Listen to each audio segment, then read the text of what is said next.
सिद्धाणं ॐ नमो आयर्याणं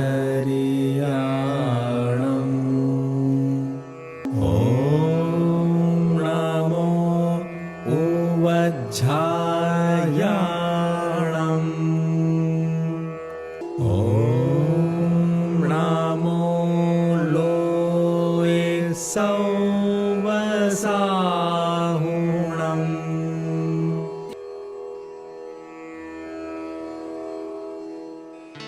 हमारी पृथ्वी अद्भुत स्थलों का समन्वय है।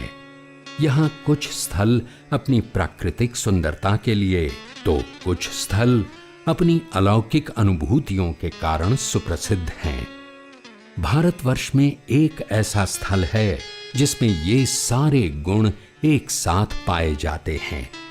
ये पवित्र जगह है जैनियों का विश्व प्रसिद्ध सार्वभौमिक शाश्वत सिद्ध क्षेत्र श्री सम्मेद शिखर जी। 24 में से 20 तीर्थंकरों और अनंत आत्माओं का मोक्ष स्थल यानी श्री सम्मेद शिखर जी। ये वही अलौकिक तीर्थ स्थल है जहां से जैन धर्म के मर्म और तत्व ज्ञान का उजाला विश्व भर में फैला। आज सदियों बाद मानव जाति के उस कल्याणकारी इतिहास का पुनरावर्तन होने जा रहा है। संत शिरोमणि आचार्य श्री विद्यासागर जी के पावन आशीष तथा उनके परम प्रभावक शिष्य पूज्य मुनिवर श्री प्रमाण सागर जी की पावन प्रेरणा, परिकल्पना और अनुभव अर्जित अभूतपूर्व ज्ञान मंदिर गुणायतन का निर्माण होने जा रहा है।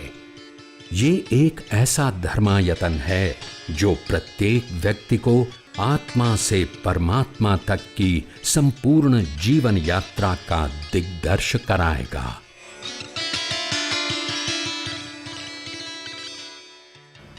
यहाँ आने के बाद आपको समझ में आएगा कि हमारा जीवन क्या है और कैसा होना चाहिए।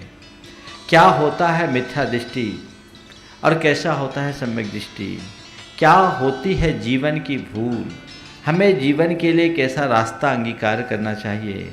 कैसे होते हैं श्रावक, कैसे होते हैं मुनिराज, कैसी होती है कर्मों की निर्जरा। क्या होता है ध्यान, कैसे प्रकट होता है केवल ज्ञान और कैसा होता है भगवान का दिव्य समोशरण। कैसे करते हैं भगवान अपना श्री विहार और कैसे होता है उनका मोक्ष गमन। इन सब का साक्षात दिग्दर्शन आपको कराएगा ये गुणायतन।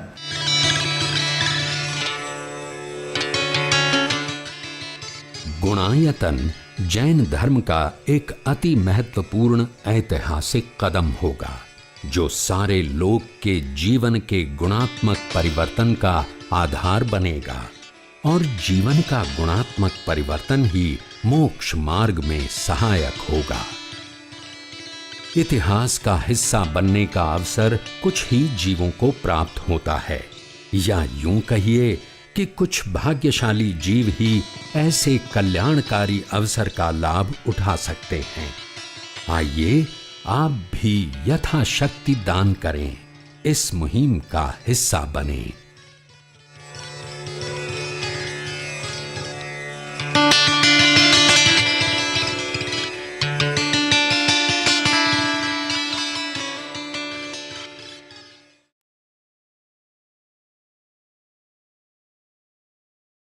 समाधान का आज का ये सत्र प्रारंभ कर रहे हैं।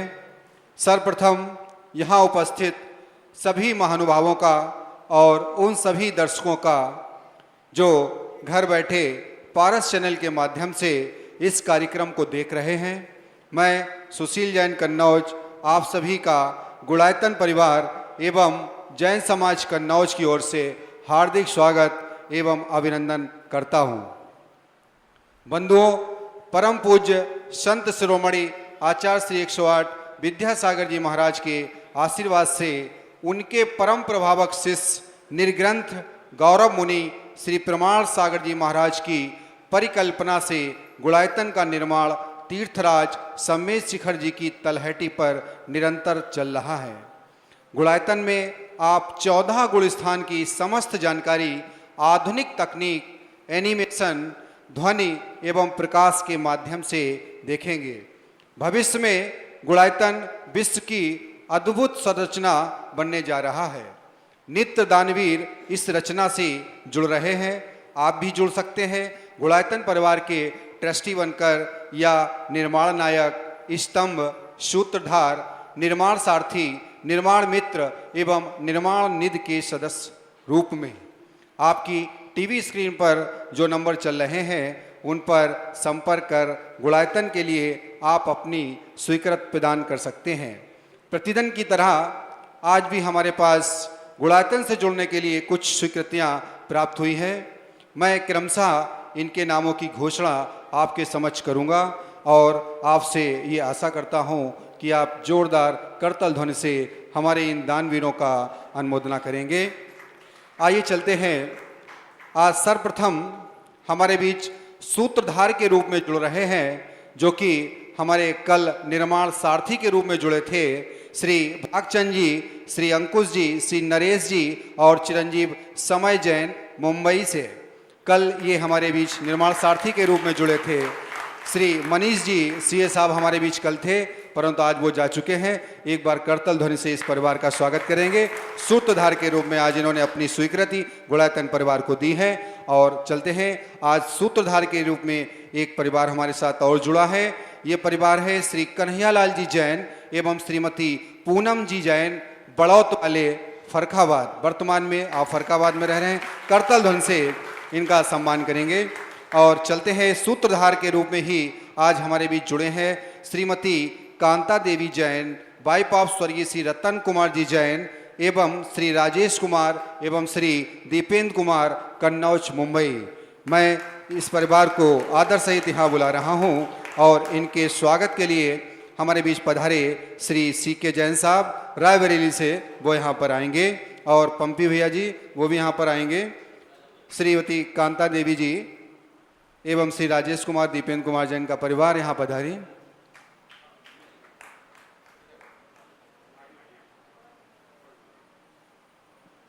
एक बार जोरदार कलतल ध्वनि से आइए चलते हैं, इनका सम्मान करते हैं। हमारे बीच आज निर्माण निधि से एक गुप्तदान नाम आया है, कन्नौज से है। गुप्तदान है, उनकी इच्छा है कि यहाँ पर उद्बोधित ना किया जाए। दूसरे निर्माण निधि में ही हमारे बीच में आज गुणायतन परिवार में सम्मिलित हुए हैं श्री सुरेश अंजना काला हावड़ा से। एक बार जोरदार इनके दान की अनुमोदना करते हैं और चलते हैं, आज के शंका समाधान का सत्र प्रारंभ कर रहे हैं। सर्वप्रथम यहाँ पर श्री अंकुर जैन और श्री पारस जैन काला आएंगे। उस बीच गुरुवर एक ऑनलाइन क्वेश्चन डॉक्टर साधना व्यास जयपुर एवं डॉक्टर अतुल दुबे सतना से पूछ रहे हैं, दान कहाँ और कैसे करना चाहिए? प्रारब्ध की काटने का क्या रास्ता है? जीवन मृत्यु के चक्कर से कैसे निकला जा सकता है? एक साथ 3 प्रश्न किया है। दान कहाँ और कैसे करना चाहिए? सबसे पहले दान के उद्देश्य को समझें तो दान कहाँ और कैसे करना सब समझ में आ जाएगा। अनुग्रहार्थम सस्याति सर्गो दानम, स्व और पर के उपकार के लिए अपने धन के परित्याग का नाम दान है। व्यक्ति को अपने आय का एक निश्चित हिस्सा स्व और पर के कल्याण में लगाना चाहिए। स्व का कल्याण दान देने से हम अपने पाप का प्रक्षालन करते हैं और पर का कल्याण व्यक्ति के हित की पूर्ति होती हो।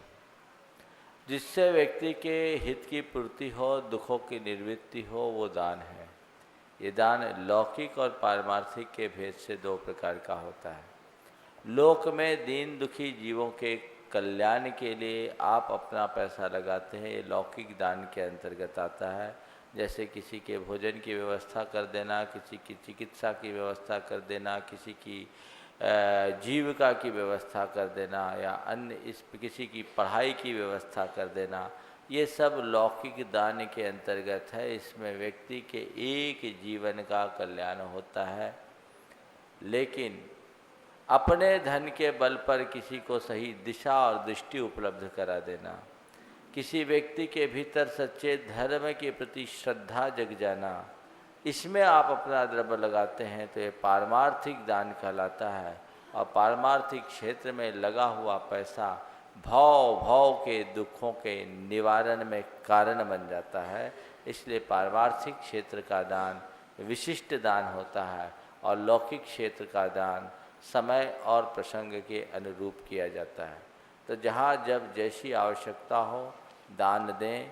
जब कभी भी दान देने की बात हो तो हर्ष से भर करके दान दें, दबाव में दान न दें, उत्साहपूर्वक दान दें, शक्ति के अनुरूप दान दें, शक्ति को छिपाए भी नहीं और शक्ति का उल्लंघन भी न करें। दान देने वाले के मन में कभी मान की इच्छा नहीं हो। आप दान अपने कल्याण के भावना से दें। मैं हमेशा कहता हूँ दान देकर कभी मान मत करो और दानी के सम्मान करने में कभी पीछे मत रहो। दानी का सम्मान करना दान का अनुमोदन है, एक पुण्य कार्य का अनुमोदन है और इस पुण्य कार्य की अनुमोदना से भी पुण्य का बंध होता है। लेकिन दान मान करने के लिए अगर देते हैं तो वो दान हमारे लिए वांछित परिणाम नहीं देता। इसलिए आपने जो पूछा है दान कैसे दें, सात्विक भावों से भरकर, हर्ष से भरकर, अपने कल्याण की इच्छा रख करके दान दें। मान से प्रेरित होकर के दान कभी न करें। किसी का एहसान थोपने की दृष्टि से भी दान न करें। आपने पूछा अपने प्रारब्ध को, क्या पूछा है? प्रारब्ध को काटने का क्या रास्ता है? प्रारब्ध को काटने का क्या रास्ता है आपने पूछा है। तो प्रारब्ध को काटने का यही रास्ता है कि अपने वर्तमान में जितना बन सके अच्छा पुरुषार्थ करे।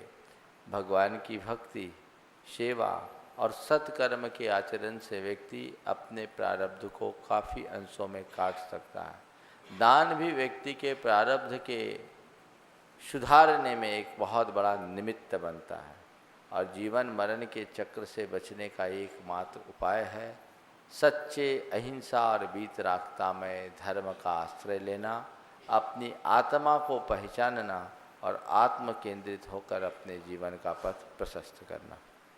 आगे श्री अंकुर जैन और इसके बाद तैयार रहेंगे श्रीमती बिमला जैन कन्नौज और श्रीमती दीपाली जैन जयपुर। नमोस्तु महाराज जी। यदि कर्म कर्म का करता है और आत्मा अपनी भावों का करता है तो आत्मा उस कर्म के फल को कैसे भोगता है और कर्म अपना फल कैसे देता है? कर्म कर्म का करता, आत्मा आत्मा के भावों को करता है। ये बात एक दृष्टि से सही है, लेकिन फिर भी कर्म आत्मा के लिए निमित्त करता है और आत्मा कर्म के लिए निमित्त करता है। आचार्य कुंद कुंद ने इस समस्या का समाधान समय सार में इस तरीके से दिया है। जीव परिणाम हेतु कम्मत्तम पुग्गला परिणमंती, पुग्गल कम निमित्तम जीवो वितहा परिणमति। नविकुब्बदि कम्म गुणम जीवो कम्मम तहेव जीव गुणे, अन्नोन निमित्तेन दु परिणामम जान दुन्हम्पि। जीव के परिणामों का आश्रय पाकर के कर्म पुद्गल के रूप में स्वयं परिणत होते हैं और पुद्गल कर्म के निमित्त में से जीव के भीतर राग आदि के विकार उत्पन्न होते हैं। जीव कर्म रूप गुण को उत्पन्न नहीं करता और कर्म जीव में कोई गुण उत्पन्न नहीं करता, फिर भी दोनों के निमित्त से ये परिणाम जाता है। निमित्त नैमित्तिक संबंध है। कर्म के उदय से जीव में विकार आते हैं, उसमें कर्म निमित्त है और जीव का विकार नैमित्तिक है और जीव के विकार के निमित्त से कर्म बंधते हैं, तो जीव का विकार निमित्त है और कर्म का बंध नैमित्तिक है। ये प्रक्रिया सतत चलते रहती है। नमोस्तु। श्री पारस जैन काला। नमोस्तु गुरुदेव। महाराज जी, तीर्थंकर 24 होते हैं, लेकिन हमारा झुकाव किसी तीर्थंकर विशेष की तरफ होता है, ऐसा क्यों? देखिए, भगवान तो 24 है, देखा जाए तो सब समान है। भगवान समान है पर भक्त समान नहीं। भक्त की दृष्टि थोड़ी अलग प्रकार की होती है। उसका कई बार देखने में आता है किसी भगवान विशेष के प्रति राग हो जाता है, तो ये राग भी एक प्रकार की दुर्बलता है, लेकिन क्षम्य है। क्षोपशम सम्यक दर्शन के अंतर्गत कहा गया कि सम्यक प्रकृति चलमल अगाढ़ दोष से को उत्पन्न करते, पर उससे सम्यक दर्शन नष्ट नहीं होता। चलमल अगाढ़ दोष के संदर्भ में बात करते हुए कहा गया कि शांतिनाथ शांति के कर्ता और पारसनाथ भगवान विघ्न के हरता है, ये सब एक प्रकार की हमारी श्रद्धा की चंचलता का द्योतक है। तो ऐसी चंचल श्रद्धा चंचल है, स्थिर नहीं, लेकिन नष्ट नहीं होती। हमें कोशिश करना चाहिए सब भगवान के तरफ समान दृष्टि रखने की, पर यदि भगवान के प्रति समान दृष्टि न हो तो भी तब तक चिंता नहीं, यदि हमारे हृदय में भगवान के प्रति श्रद्धा हो और हम भगवान से जुड़े रहें, भक्त बने रहें, विभक्त न हो। श्रीमती विमला जैन कन्नौज। नमस्ते महाराज जी।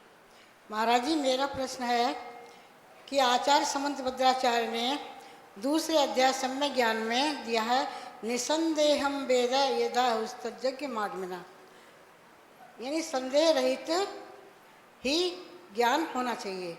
इसके दूसरे पहलू में उनकी प्रस्तावना में उन्होंने यह भी दिया है कि भगवान महावीर स्वामी, मैं आपकी वंदना इसलिए नहीं करता कि आपका दिव्य समोसरण है या आपके पास में 3 लोक का वैभव है, आदि आदि उन्होंने बहुत सी बातें लिखी हैं।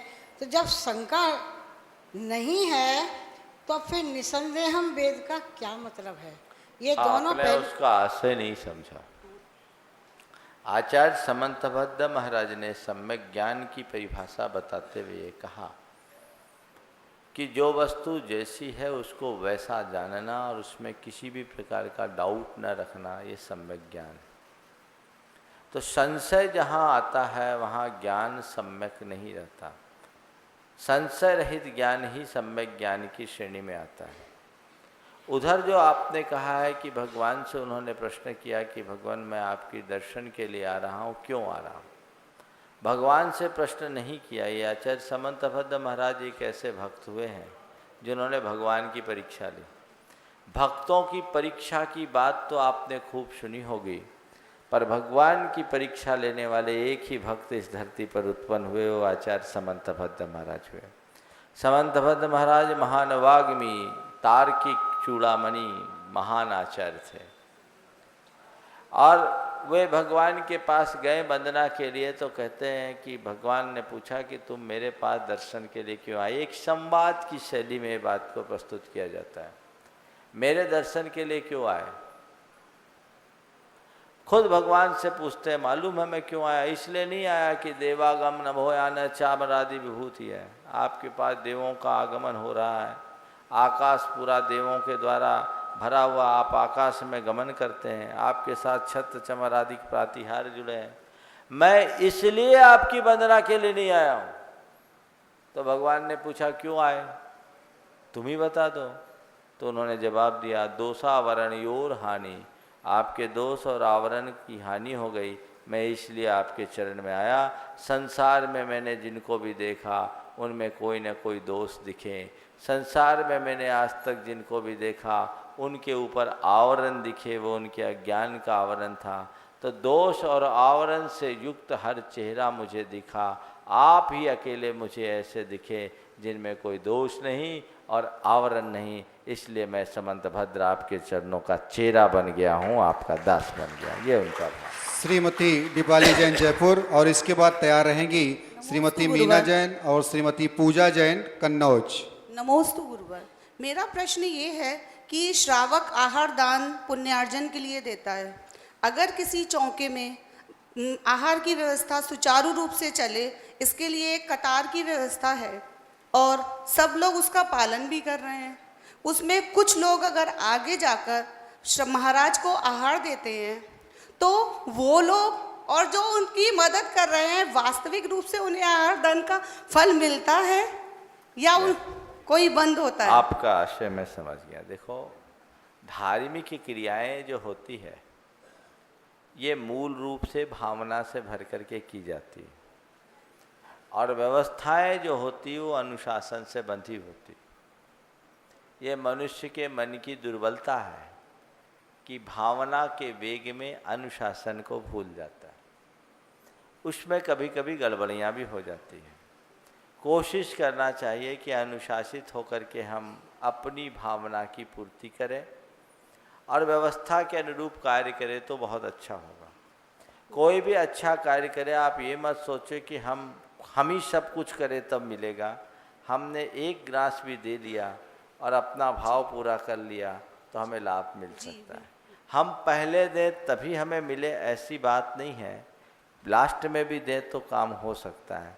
हालांकि अच्छे कार्य के लिए मनुष्य के मन में ऐसा उत्साह होना चाहिए कि ये तो सबसे पहले मेरे को ही लाभ मिलना चाहिए, ये अवसर हमें चूकना नहीं चाहिए। आज हमारे गांव में महाराज आए हैं, पहले दिन मेरे ही यहाँ आ रहे हो, हम भगवान का अभिषेक करने का प्रसंग आ रहा है, सबसे पहले मैं करूं, धर्म के कार्य में मेरा पहला नंबर हो और पाप के कार्य में मेरा आखिरी नंबर हो, ये सोच होकर के चलना चाहिए। लेकिन अनुशासन जरूर बनाना चाहिए। आपने जो पूछा है कि इस तरह की जोड़ तोड़ करके कोई आगे पहुंच जाए, मैं समझ गया बात, अब दोहराने की जरूरत नहीं है आपको। तो सामने वाले को क्या कितना पुण्य मिलेगा, देखो इसमें जोड़ तोड़ सेटिंग तो नहीं होनी चाहिए, लेकिन यदि ऐसे कोई व्यक्ति पहुंच जाए तो उसके प्रति हमारे मन में कोई क्षोभ नहीं होना चाहिए और ऐसा करना भी नहीं चाहिए ताकि व्यवस्थाएं बिगड़े नहीं, बनी रहे। श्रीमती मीना जैन कन्नौज। नमस्ते गुरुवर, मेरा प्रश्न ये है कि सहयोग केवली और अयोग केवली में क्या अंतर है? जो योग सहित केवल ज्ञानी होते हैं उनको सहयोग केवली कहते हैं, और वह जब अपने जीवन के आखिरी समय में अंतर मुहूर्त पूर्व अपने योगों का निरोध करके अयोग हो जाते हैं तो अयोग केवली कहते हैं। सहयोग केवली 13वें गुण स्थान में होते हैं, अयोग केवली 14वें गुण स्थान में। श्रीमती पूजा जैन कन्नौज। नमोस्तु गुरुदेव। गुरुदेव, मेरा प्रश्न मेरी मम्मी ने पूछवाया है।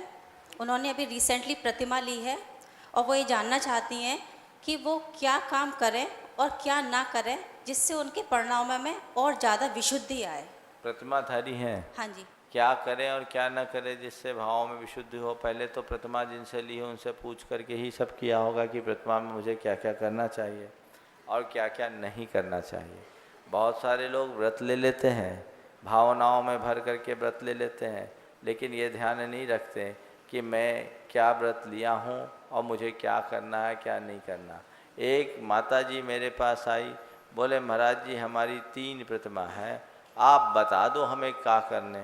हमने तुमने प्रतिमा किससे ली? उन्होंने एक आचार्य का नाम की लिया, उनसे ली। बोले उनसे प्रतिमा ली, उनसे पूछा नहीं क्या करना नहीं करना? बोले हमने तो श्रीफल चढ़ा दिया और कहा हमको 3 प्रतिमा दे दो, महाराज ने दे दिया सो ले लिया। तो ऐसे प्रतिमा लेने और देने की चीज़ें नहीं है। कोई भी धार्मिक नियम लो, प्रतिज्ञा लो तो पहले उसके बारे में जानो, ये प्रतिज्ञा कैसी है और इसके निर्वाह के लिए मुझे क्या करनी है, क्या करना है और वो कर पाऊँगा या नहीं, इसका ध्यान रख कर के आप प्रतिमा आदि व्रतों का पालन करेंगे तो आपको उसका वांछित परिणाम मिलेगा। 12 व्रत का निरतिचार पालन करना एक प्रतिमाधारी के लिए सबसे ज़्यादा जरूरी है। दूसरी बात, प्रतिमा लिया है तो आपको अपने मूल गुणों का पालन करना चाहिए। आज मूल गुणों में सबसे ज़्यादा बाधा जल गालन में आ रही है। कुएं के पानी के बिना प्रतिमा नहीं है। जो लोग मोटर से पानी खींचकर बोरिंग आदि का पीते हैं, यद्यपि कुछ त्यागी भी इसका समर्थन करने लगे हैं, पर उसमें पानी छानने की प्रक्रिया नहीं होती, इसलिए इसका ध्यान रखना चाहिए। और एक व्रती शावक के योग्य जो क्रियाएं हैं वो करना चाहिए। अब आपने पूछा है कि अपने भावों की शुद्धि के लिए क्या करना चाहिए। पूरी प्रतिमा की व्याख्या मैं करूँगा तो आज का पूरा सत्र यहीं चला जाएगा, इसलिए वो मेरे पास समय नहीं। पर मैं इतना कहना चाहता हूँ कि हर व्रती को अपने भावों की सुरक्षा के लिए कोशिश करना चाहिए, आर्त ध्यान से बचें।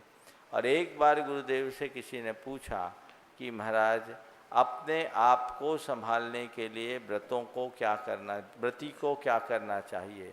गुरुदेव ने बहुत सहज भाव में उत्तर दिया कि व्रती को अपने व्रतों के नियंत्रण में रहना चाहिए, व्यक्तियों के नियंत्रण में नहीं। अगर इस सूत्र वाक्य को कोई आत्मसात कर ले तो सारा काम आसान हो जाएगा। श्री सुजीत जैन कन्नौज और श्री CK जैन रायबरेली और श्री अंशुल जैन रायबरेली तैयार रहेंगे। गुरुवर, एक ऑनलाइन क्वेश्चन कन्हैयालाल जी जैन फरखाबाद से पूछ रहे हैं। हम श्रावक बहुत से पंच कल्याणक एवं विधान में बैठते हैं जहां से हमें मंगल कलश प्राप्त होते हैं। घर में बहुत से मंगल कलश जमा हो जाते हैं, बाद में उनका हम क्या करें? देखिए, मंगल कलश अगर आपके घर में बहुत हो जाते हैं तो क्या करें? तो सबसे अच्छा तो ये उपाय है कि लोगों को आप गिफ्ट देते हैं, उनको गिफ्ट दे दें जिनके घर में मंगल कलश ना हो, तो एक मांगलिक कार्य हो जाएगा। जिनका अतिरिक्त है वहाँ ऐसा दे देना ही इसका सबसे अच्छा समाधान है। और घट यात्रा आदि में मैं तो कहता हूँ, पहले आयोजन यदा कदा होते थे तो कलश वगैरह रखने की अनुकूलता भी होती थी। अब तो साल में कई कई आयोजन हो जाते हैं, तो घट यात्रा आदि में धातु के कलश की जगह मिट्टी के कलश का उपयोग किया जाने लगे तो ये समस्या काफ़ी हद तक कम हो जाएगी। और अन्य मांगलिक कलश आप अपने परिजनों को, रिश्तेदारों को, मित्रों को भेंट करना शुरू कर दें ताकि उनके भीतर भी मंगल घटित हो और वे धर्म से लग सके। श्री सुजीत जैन, कन्नौज। महाराज जी, दान और धर्म हमें स्वयं के कल्याण के लिए करना चाहिए या नाम के लिए? इसका उत्तर दे दिया, चलो सुना करो उत्तर, केवल प्रश्न मत श्री पूछा करो। सीके जैन, रायबरेली। एक बात ध्यान रखना, कोई भी जिन प्रश्नों का उत्तर मैंने दे दिया है उसके संबंधित प्रश्न मत पूछना। रिपीटेशन अच्छी बात नहीं है, ध्यान से सुनो तभी पूछो।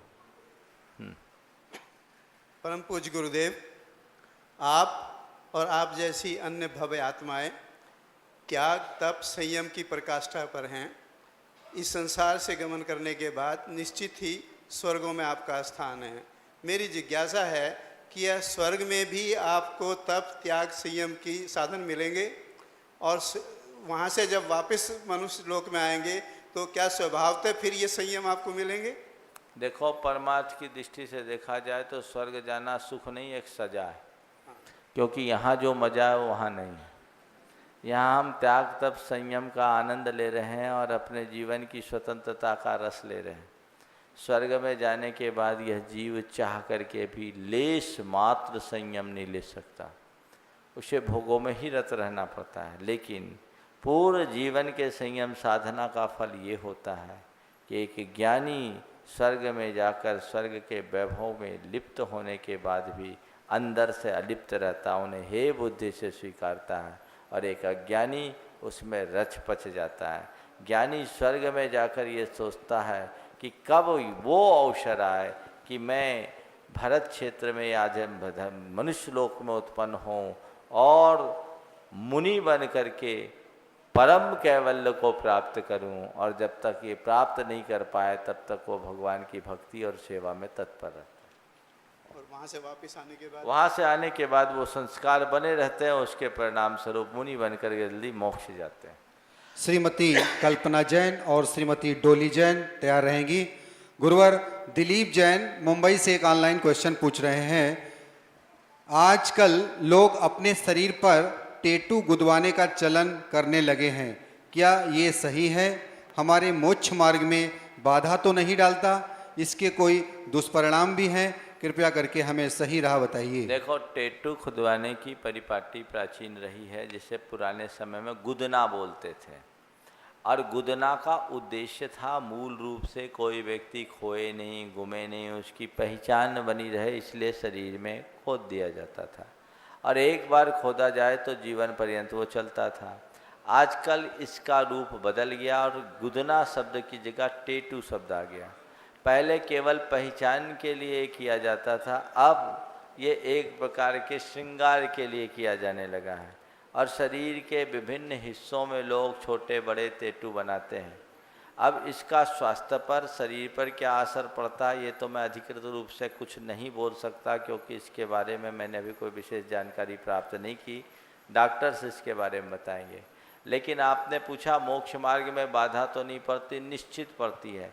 जो अपने शरीर में टैटू खुदवाता उसको मुनि बनने का मौका नहीं मिलेगा। समझ गए? टैटुओं से शरीर को सजा लेगा, छाती में टैटू, पेट में टैटू, हाथ में टैटू, पीठ में टैटू, कहीं भी है तो टैटू वाला टोंटे में रह जाएगा, वो मुनि नहीं बन पाएगा। इसलिए मुनि बनना है तो ये सब ठटकरम छोड़ो। प्रकृति ने तुम्हें जिस रूप में जन्म दिया उस रूप में आनंद लो। ऐसे मैंने एक डॉक्टर साहब से पूछा था तो बोला कि आजकल कोई टैटू बना लिया हो, पहले अज्ञानता में और बाद में मुनि बनने की इच्छा हो तो लेजर से उसको अलग किया जा सकता है और वो ठीक हो सकता है। इसलिए जो मुनि बनना चाहते हैं, मोक्ष मार्ग में आगे बढ़ना चाहते हैं, वो टेटू जैसे टोटकों के चक्कर में न पड़े, और यदि बन गया है और फिर बनाना चाहते हैं तो डॉक्टरों से परामर्श लेकर आगे का रास्ता प्रशस्त करें। श्रीमती कल्पना जैन और इसके बाद तैयार रहेंगी श्रीमती अनुराधा जैन रायबरेली और श्री गौरव जैन सागर। नमोस्तु महाराज जी। महाराज जी, गृहस्थ श्रावक के जीवन में गौ पालन का क्या महत्व है तथा गौदान का क्या महत्व है तथा काली या लाल गाय के पालने का क्या विशेष महत्व है? काली या लाल गाय। देखिए, गौ पालन को 60 प्रकार के आर्य कर्मों में लिया गया है। कृषि कर्म के अंतर्गत गौ पालन भी लिया है, और ये गोपालन हमारे लिए बहुत कल्याणकारी है। शास्त्रों में इसके बारे में पर्याप्त प्रसंग मिलते हैं। मैंने पहले भी कहा, आचार्य बीरसेन महाराज ने तो ये लिखा, या श्री सा गौ। कुछ अर्वाचीन ग्रंथों में, प्रायश्चित ग्रंथों में गृहस्थों के लिए अपने पापों के प्रायश्चित स्वरूप गोदान का भी उल्लेख देखने को मिलता है। तो कुल मिलाकर के एक अच्छी क्रिया है, पर मैं शास्त्र की बात को एक तरफ रखता हूँ थोड़ी देर के लिए, अनुभव की बात आपसे कहता हूँ। गाय से पॉजिटिव एनर्जी का फ्लो निकलता है। संहिता ग्रंथों में ऐसा लिखा गया है कि जिस जगह गाय बछड़े सहित रहती है और रंभाती है, वहाँ वात्सल्य बढ़ता है, वहाँ की नकारात्मक ऊर्जा खत्म हो जाती है। जीवन में आई हुई अलाई वलाई के निवारण के लिए, अलाई वलाई समझते हैं ना, व्यर्थ की बातों के निवारण के लिए गो पालन को बहुत उपयोगी बताया है। आज डॉक्टर सुहास आप सबके बीच आए हुए हैं। उन्होंने मुझसे कई बार गो सेवा के फल को शेयर किया है, पब्लिक ने भी सुना है, इस चैनल के माध्यम से भी सुना है। मैं चाहूँगा आज जब उनका नंबर आए तो लोगों को इस बारे में भी बताए कि गो सेवा के जीवन में क्या असर पड़ता है। मैं आपको गाय के विषय में इतना बता दूं, आदि पुराण में एक प्रसंग आता है, जब भरत चक्रवर्ती को 16 अशुभ सपने आए तो उन अशुभ सपनों से उनका मन उद्विग्न हो गया, और उस सपने के अरिष्ट की शांति के लिए उन्होंने जिनेंद्र भगवान का अभिषेक किया, पूजन किया, पात्र को दान दिया। इस धार्मिक क्रिया करने के साथ साथ एक और कर्म किया कि इस धरती को गाय के दूध से सीधे तर किया, यानी गाय के दूध की धारा को दूह करके सीधे धरती को तृप्त किया। संहिता ग्रंथों में ऐसा कहा है कि गाय के दूध को सीधे धरती पर दूहने से व्यक्ति के अरिष्टों का निवारण होता है, जो संकट आदि का आने को होते हैं वो दूर होते हैं। भरत चक्रवर्ती ने भी ये किया और शांति पाई। इसी से आप इनका महत्व समझ लें। काली और लाल गाय के बारे में देखो, गाय ऐसे भी दूध, गाय का दूध जितना स्वास्थ्यप्रद है उतना अन्य किसी का नहीं। गाय के दूध से बुद्धि तीक्ष्ण होती है, भैंस के दूध से बुद्धि मंद होती है। इसका उदाहरण अगर आप देखना चाहते हैं तो गाय के बछड़े को 100 गायों के बीच छोड़ दो, गाय का बछड़ा सीधे अपनी माँ के दूध थन में मुंह लगाएगा, और भैंस के बच्चे को अगर आप छोड़ो तो 10 को सूंघते हुए अपनी माँ के पास जाएगा। उसकी बुद्धि ज़्यादा नहीं होती। गाय का बछड़ा जन्म लेते ही उछल कूद शुरू कर देता है, उसको ज़्यादा वक्त नहीं लगता।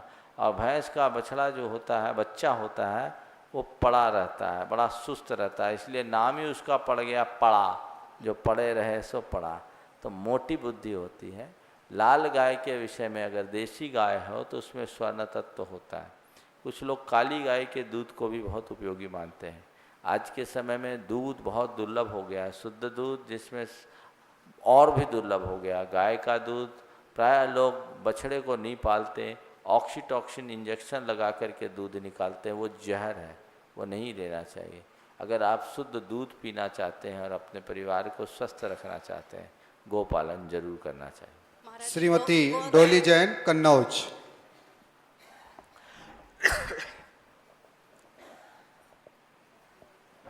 नमोस्तु गुरुवर, नमोस्तु गुरुवर। महाराज श्री, मेरा प्रश्न ये है कि कई बार यहाँ पर इस प्रश्न को उठाया गया है कि बेटी को कौन कौन से संस्कार लेकर ससुराल जाना चाहिए, परंतु आज मेरा प्रश्न उल्टा है। वो होने वाले सास ससुर जो अपनी आने वाली बहू के साथ ये आशा रखते हैं कि हॉस्टल में और संस्कारों से पली हुई बेटी आदर्श बनकर घर में आए। तो मैं चाहती हूँ आप थोड़ा मार्गदर्शन करें। बहुत अच्छी बात पूछा है आपने। आप अपने घर में आने वाली बहू से जो अपेक्षा रखते हैं, उस अपेक्षा की पूर्ति तभी होगी जब आपके घर में वैसा वातावरण हो और आप उनसे जिस व्यवहार की आशा करते हैं उसकी पूर्ति तब होगी जब आप सामने वाले के प्रति वैसा व्यवहार करें। सबसे बड़ी बात मैं ये कहना चाहता हूँ, एक बेटी जो विवाह के उपरांत ससुराल आती है उसके लिए सब कुछ नया नया होता है। वो घर छोड़ी, परिवार छोड़ी, माँ बाप को छोड़ी, सब कुछ छोड़ी और नए के बीच आने के बाद उनमें अपने आप को ढालना पड़ता है, एक बहुत बड़ी चुनौती। और इसमें अगर वो ढलती हैं तो उसके लिए आपको अनुकूलता बनानी पड़ेगी। उसके प्रति शुरुआत में आपको थोड़ा सहिष्णु, सहनशील और उदार बनना हो। यदि उसकी कोई छोटी मोटी गलती हो जाए तो उसको इग्नोर करना होगा। उसे कहीं भी कुछ ऐसी स्थिति हो तो इनकरेज करे, डिस्करेज न करे, प्रोत्साहित करे, हतोत्साहित न करे और धीरे धीरे प्यार के व्यवहार से उसे सिखाएं। दूसरी बात, बहू है लेकिन ये भी मान के चले वो किसी की बेटी भी है। बहू के प्रति बहू का नज़रिया रखने की जगह बेटी का नज़रिया रखे तो अंतर बहुत आ जाएगा। दूसरी बात, कभी भी घर में आगत बहू से कोई गलती हो जाए उसे आप हिदायतें दें, ज़रूरत अनुरूप डांट भी दें तो कोई दिक्कत नहीं, लेकिन बहू को डांटते समय उनके मायके वाले को न लपेटें। ये मर्म को चोट पहुंचाने वाली बात है। अक्सर ये हो जाता है, क्या सिखाया है तेरे माँ ने, तेरे खानदान का यही खेल है। तो ये जो चीज़ें होती है मन को बहुत चुभती है। ऐसा व्यवहार करने वाले एक आदर्श परिवार का निर्माण कभी नहीं कर सकते।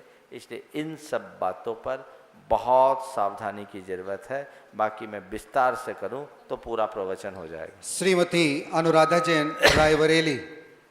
नमस्ते गुरुवर, मेरा प्रश्न है कि मेरी आयु भी 50 साल हो गई है, आयु वन का समय भी हो गया है, तो आगे कैसे धर्म पालन करें कि आगे का समय अच्छा बीते। बस सावधान हो जाओ और जितना बन सके धर्म ध्यान में लगो। अपने पारिवारिक और गृहस्थिक जिम्मेदारियों को निभाते हुए धर्म ध्यान से लगो। जब भी आयु बंधे को फिक्स टाइम नहीं कि मेरी आयु बंधने वाली तो मैं माला लेकर बैठ जाऊं। हर पल कभी भी आयु बंध सकती है। हर क्षण को अपने आयु बंध का क्षण मानकर सावधानी से जियो। श्री गौरव जैन सागर से और उसके बाद तैयार रहेंगे श्री पुष्पराज जैन पंपी भैया कन्नौज और श्रीमती आरती जैन कन्नौज। नमोस्तु महाराज श्री। मेरा प्रश्न है कि जिनेंद्र भगवान को केवल ज्ञान वृक्ष के नीचे बैठ के ही क्यों होता है? देखिए, पहले भी ये प्रश्न आया है। वृक्ष का हमारे जीवन से बहुत गहरा संबंध है। भगवान जब मुनि दीक्षा लेते हैं तो भी वृक्ष के नीचे लेते हैं और उन्हें केवल ज्ञान होता है तो भी वृक्ष के नीचे होता है। अब भगवान के प्रातिहार्यों में एक अमुख प्रातिहार है, अशोक वृक्ष है, जो भगवान के केवल ज्ञानोपरांत सदैव उनके मस्तक पर होता है। यद्यपि वो पार्थिव होता है, दिव्य होता है, वनस्पति का नहीं होता। इसके पीछे रीजन क्या है? इसके पीछे का मुझे एक कारण समझ में आता है कि वृक्ष ऊर्जा का बहुत बड़ा स्रोत है।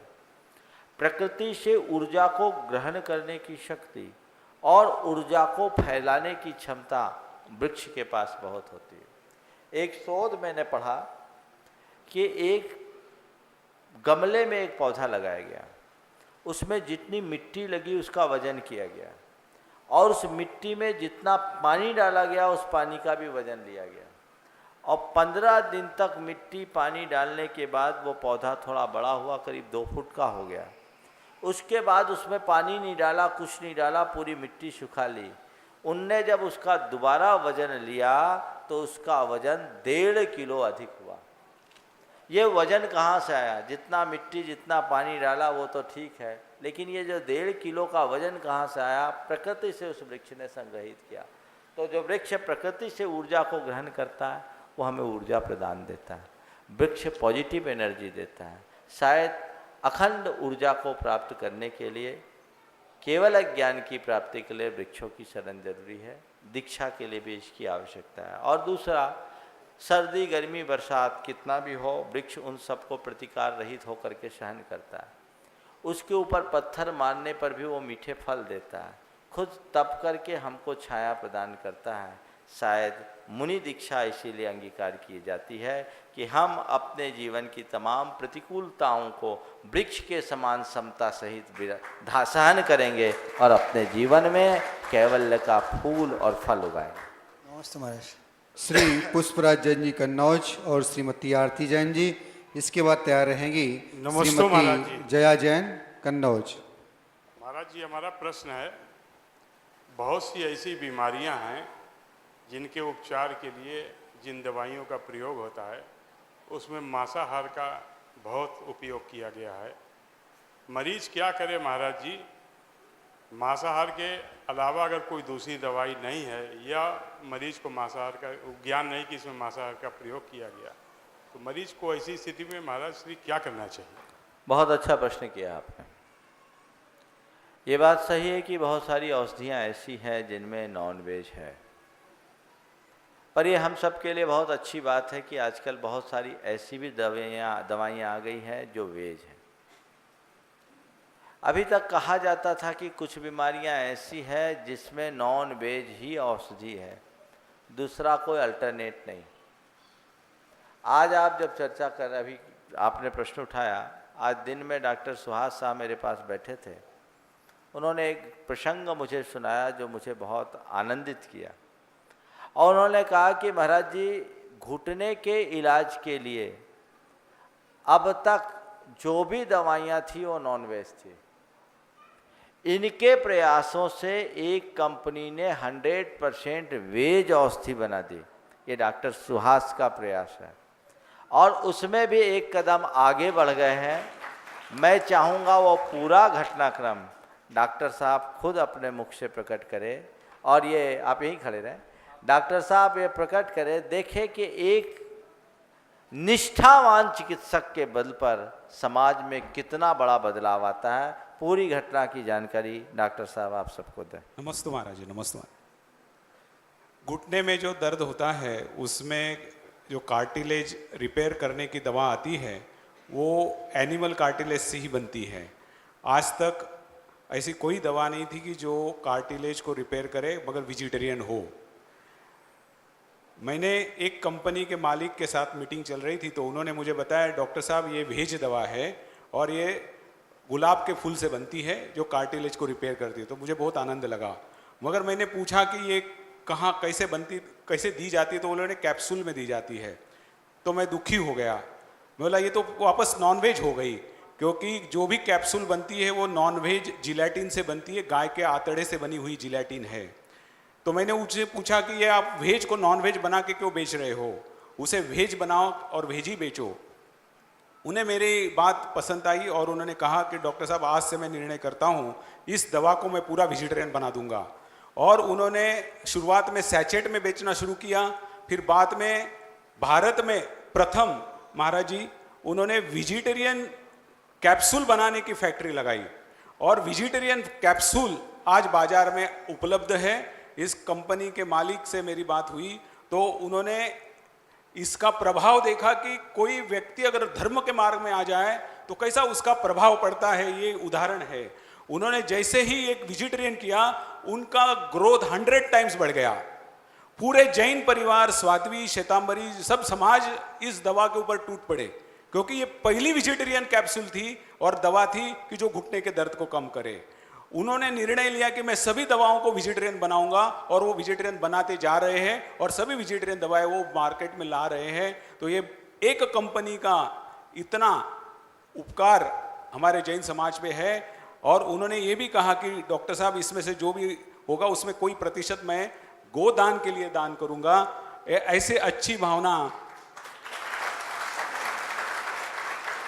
उन्होंने की। दवाई और कंपनी का नाम भी तो बताओ।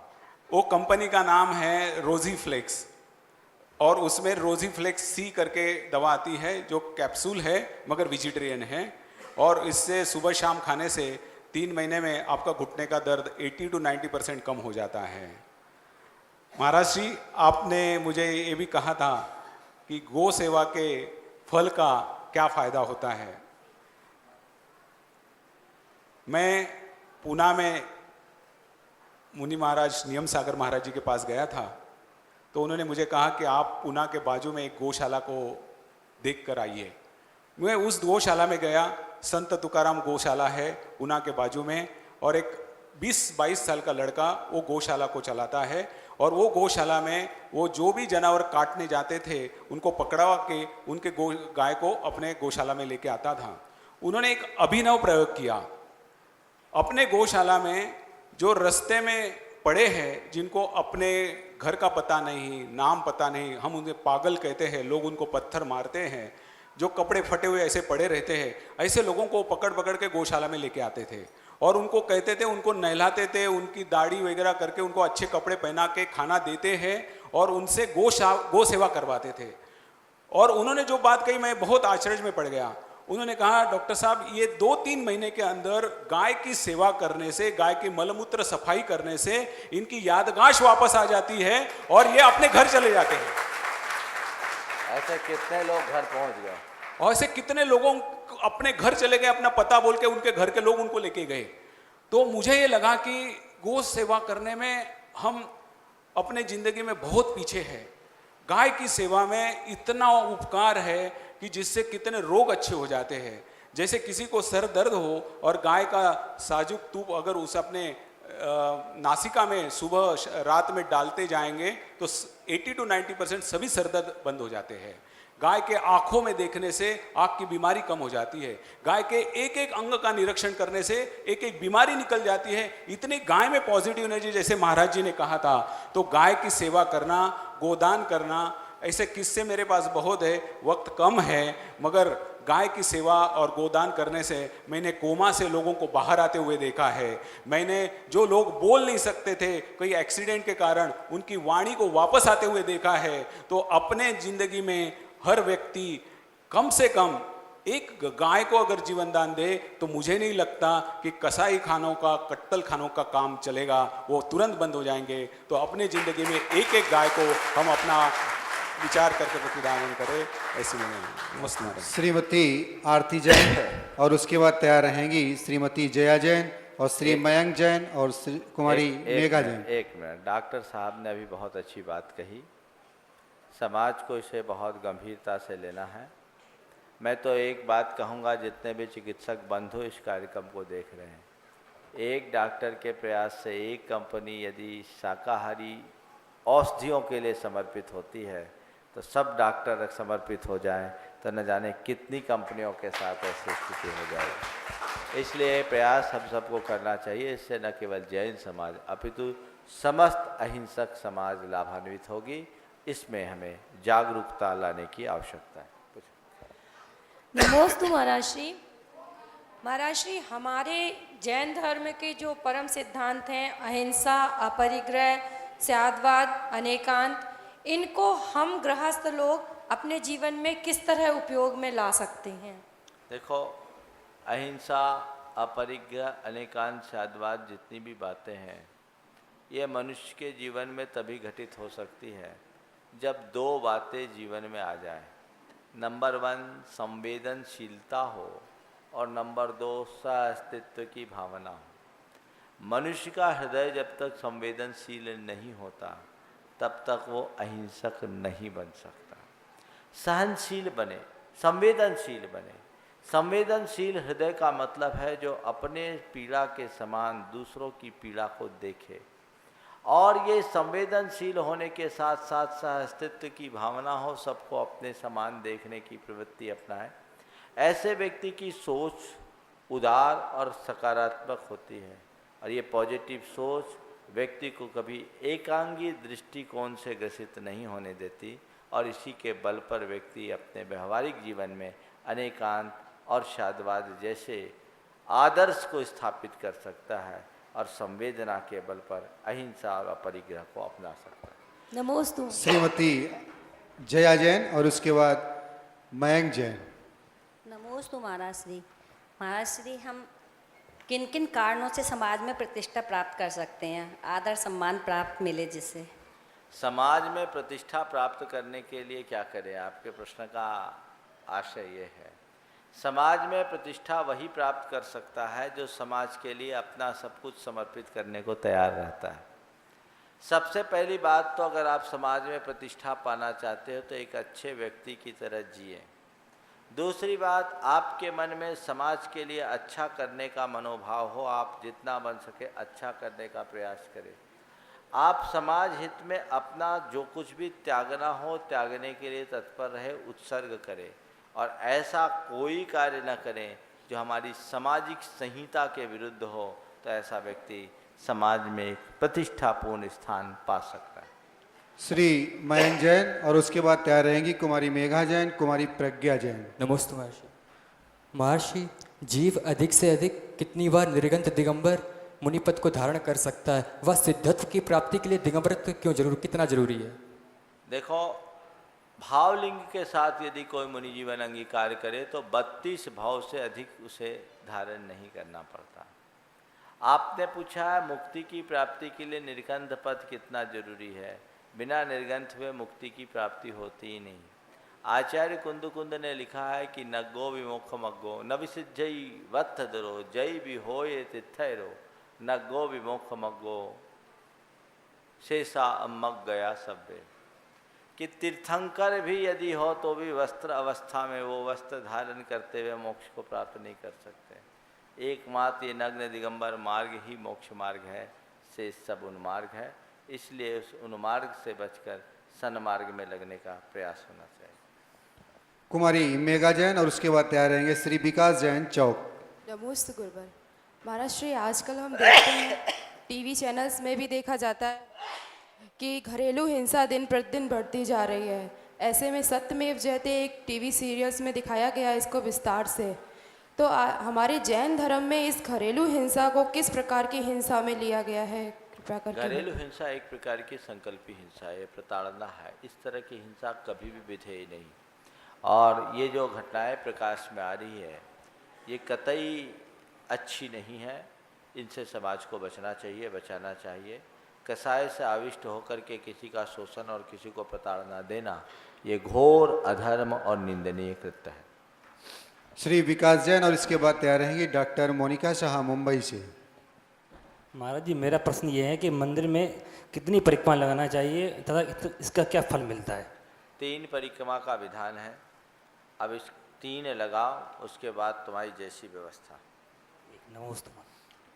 डॉक्टर मोनिका शाह जी और इसके बाद तैयार रहेंगे Shrimati Mamta Jain wife of Shri Sunil Jain, Shrimati Mamta Jain wife of Shri Rajesh Marwari. नमोस्तु महाराज श्री। 24 तीर्थंकरों के भगवानों के जीवन काल में यशस कीर्ति नाम कर्म का जो उदय था, उससे उनका नाम हुआ, पुण्य का फल मिला।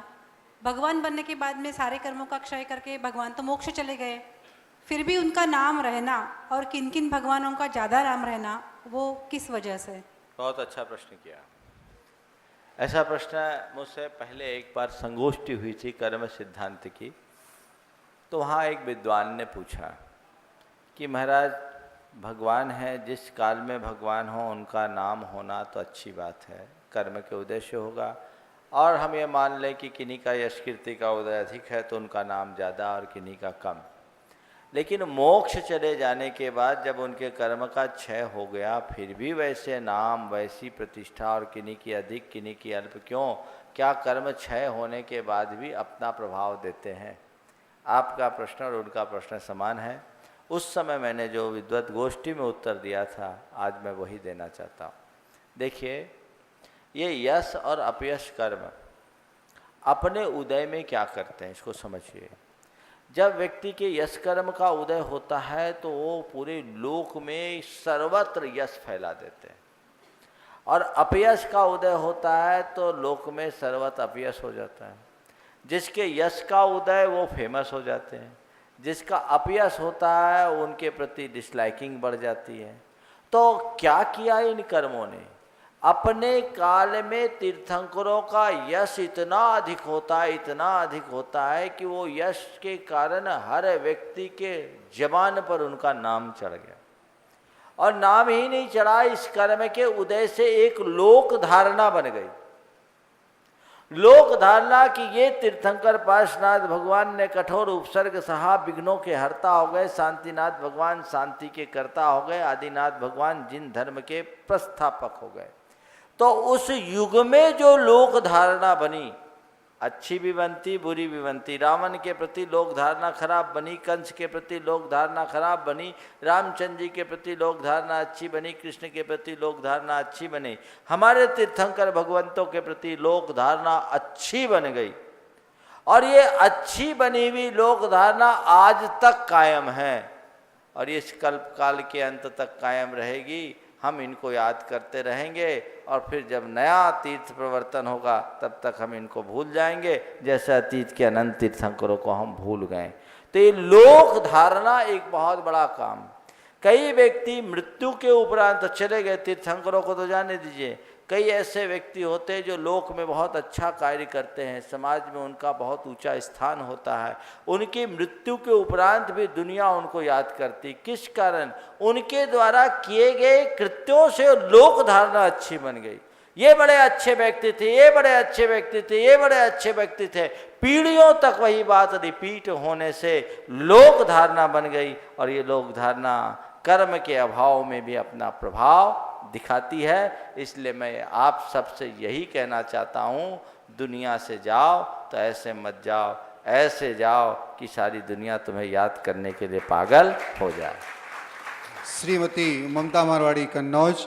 गुरुवर नेहा जैन पूना से ऑनलाइन पूछ रही हैं, क्या महिलाएं अभिषेक के लिए जल भरकर ला सकती हैं? यदि नहीं तो घट यात्रा की क्या उपयोगिता है? ये जहाँ जैसी व्यवस्था वहाँ देखिए, घट यात्रा शुद्धि के लिए होती है, अभिषेक के लिए नहीं। चलिए। नमोस्तु गुरुवर। 25-200 से रहित अष्टांग सम्यक दर्शनम।